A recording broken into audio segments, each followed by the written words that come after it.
11-13 వచనాల్లో చూసినట్లయితే శారాని ఫరో దగ్గర నుంచి తప్పించుకొనటానికి శారా ఫరో దగ్గరకు తీసుకెళ్ళబడింది. ఎందుకంటే ఆమె చాలా చక్కనిది. ఆమెను అక్కడ తీసుకెళ్ళినప్పుడు అక్కడ జనులు ఏం పొగుడుతారంటే ఆమె చాలా సౌందర్యవతి అని చెప్పేసి పొగుడుతారు, రాజు ముందు పొగుడుతారు. అలా పొగిడినప్పుడు అప్పుడు ఆ ఫరో రాజు ఆమెను అక్కడ ఉంచుకోవడానికి పిలిపించుకున్నాడు. ఇప్పుడు మరి అక్కడి నుంచి శారాని విడిపించాలి అబ్రహాం గారు, విడిపించాలి కనుకనే ఆ కీడు నుంచి తప్పించుకోవడానికి ఏం చెప్తున్నాడంటే ఆమె నా చెల్లెలు అని చెప్తున్నాడు. అక్కడ కీడు నుంచి తప్పించుకోవడానికి ఆ మాట చెప్తున్నాడు. అందుకనే నా తండ్రి కుమార్తె కానీ తల్లి కుమార్తె కాదు అని చెప్తున్నాడు, నా చెల్లెలు అని చెప్తున్నాడు. కానీ దేవుడు ఏమి రాయించాడండి, ఆమె అబ్రహాముకు భార్య అని చెప్పి రాయించాడు. ఇప్పుడు దేవుడు రాయించింది కరెక్టా కాదండి? దేవుడే చెప్తున్నాడు అబ్రహాము గారి భార్య ఎవరు, శారా. కానీ తల్లి కుమార్తె కాదు, అంటే సొంత చెల్లెలు కాదు కదా. ఇప్పుడు అదే అంతెందుకండి, ఇప్పుడు పెళ్లి కార్డులో ఏం కొట్టిస్తారు, పెండ్లి కుమారుడు పెండ్లి కుమార్తె అని కొట్టిస్తారు. ఆ పెండ్లి అన్నది కామన్గా ఉంది కదండి, ఆ కామన్గా ఉన్న పేరు తీసేయండి, ఏముండిద్ది, కుమారుడు కుమార్తె అంటే అన్నా చెల్లెలే కదండి అయ్యేది. అది అలా ఎందుకు అవుతున్నారంటే అసలు మనమందరం ఎక్కడి నుంచి వచ్చాము, ఆదాము అవ్వ నుంచి వచ్చాము. అవ్వ ఎక్కడి నుంచి వచ్చింది, ఆదాము నుంచి వచ్చింది. ఆదాము దేవుని దగ్గర నుంచి వచ్చారు. అంటే మనమందరము ఒక తండ్రి నుంచి వచ్చిన వాళ్ళమే. మామూలుగా ఆ లెక్కలో చూసుకుంటే ఏమవుతాము, అన్నా చెల్లెలు వరుసే అవుతాము.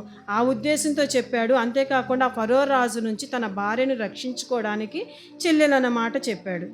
కానీ దేవుడు ఏం చెప్తున్నాడు, అబ్రహాము భార్య ఎవరు, శారా అని క్లియర్గా దేవుడు రాయించాడు. కనుక ఈ మాటలు చదవకుండా వాళ్ళు ఏం చెప్తున్నారంటే మిగిలిన సందర్భం అంతా చదవాలి కదండి. అతడు ఏ ఉద్దేశంతో చెప్పాడు, అతడు ఏ స్థితిలో ఉండి చెప్పాడు, అవన్నీ కూడా ఆలోచించాలండి. కానీ ఈ మత ఛాందస్వాదులకు అంత టైం ఉండదు కదండి. ఎందుకంటే బైబిల్ మీద తప్పు మోపాలి అన్న ఉద్దేశంతోనే ఏదో ఒక మాటను పట్టుకుంటారు. ఆ మాటనే పట్టుకుని ఇక ఈ బైబిల్లో అశ్లీలత ఉంది అని చెప్పేసి మాట్లాడుతున్నారు. ఇంకొక సందర్భం చూసినట్లయితే 2 సమూయేలు 13-11-12 వచనాల్లో అండి. ఇక్కడ ఈ సందర్భంలో ఏముండిద్దంటే అమ్నోను తన చెల్లెలతో శయనిస్తాడు. అమ్నోను తన చెల్లెలతో శయనిస్తాడు. అలా శయనించవద్దు అని చెప్పేసి దేవుడు ముందుగానే రాయించాడండి. ద్వితీయోపదేశకాండంలో అన్న చెల్లెలతో శయనించకూడదని దేవుడు ముందుగానే రాయించాడు. చూడండి, ద్వితీయోపదేశకాండము 27వ అధ్యాయము 22వ వచనంలో, తండ్రి కుమార్తెనే కానీ తల్లి కుమార్తెనే కానీ శయనించువాడు శాపగ్రస్తుడగును. తండ్రి కుమార్తె తల్లి కుమార్తె ఎవరండి, చెల్లెలే కదా, చెల్లెలు లేదా అక్క వరుస అయింది కదా.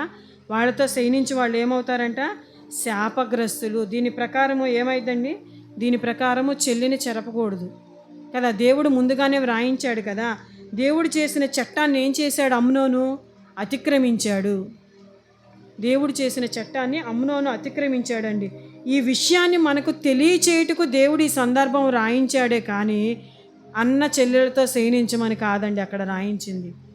వీళ్ళు తప్పుగా అర్థం చేసుకుంటున్నారు.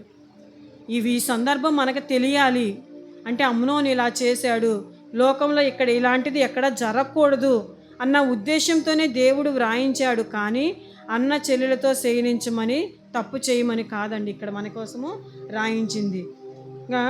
చివరికి అమ్నోను పరిస్థితి ఏమైందో తెలుసా అండి, తప్పు చేసిన వాని పరిస్థితి ఏమైందో తెలుసా, అబ్షాలోము వచ్చి అమ్నోను చంపేస్తాడు.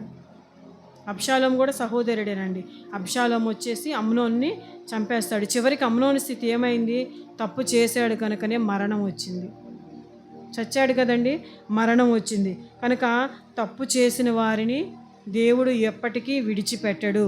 ఇది మనకు తెలియాలని చెప్పేసి ఈ సందర్భాన్ని మనకి వ్రాయించాడు. అంటే అన్న చెల్లెలతో తప్పు చేయమని కాదండి ఆ ఉద్దేశం అక్కడ రాయించింది. ఇలాంటివి లోకంలో ఎక్కడా జరగకూడదు అని మనకి హెచ్చరికగా రాశాడు ఇక్కడ దేవుడు. హెచ్చరిక మాటను ఇచ్చాడు, అంతేకాని అలా చెయ్యమని కాదు, ఆ ఉద్దేశంతో కాదు దేవుడు ఇక్కడ రాయించింది. ఈ రోజుల్లో చూసినట్లయితే యవ్వనస్తులు ఎలా ఉన్నారండి, భయంకరమైన నేరాలు ఘోరాలు. అన్న లేదు, చెల్లెలు లేదు, తండ్రి కానీ బాబాయిలు కానీ తాతయ్యలు కానీ ఇట్లా భయంకరమైన పరిస్థితుల్లో ఉన్నాయండి. ఇవన్నీ జరగటానికి కారణం ఏంటి, వాళ్ళ మనసు అండి. వాళ్ళ మనసు చెడిపోయింది కనుకనే ఇలాంటి నేరాలు ఘోరాలు అనేవి జరుగుతున్నాయి. మరి వాళ్ళ మనసు మార్చాలి అని అంటే మనకి ఏకైక గ్రంథం ఏంటండి? బైబిల్. బైబిల్ ద్వారానే మనము వాళ్ళ మనసుల్ని మార్చాలి.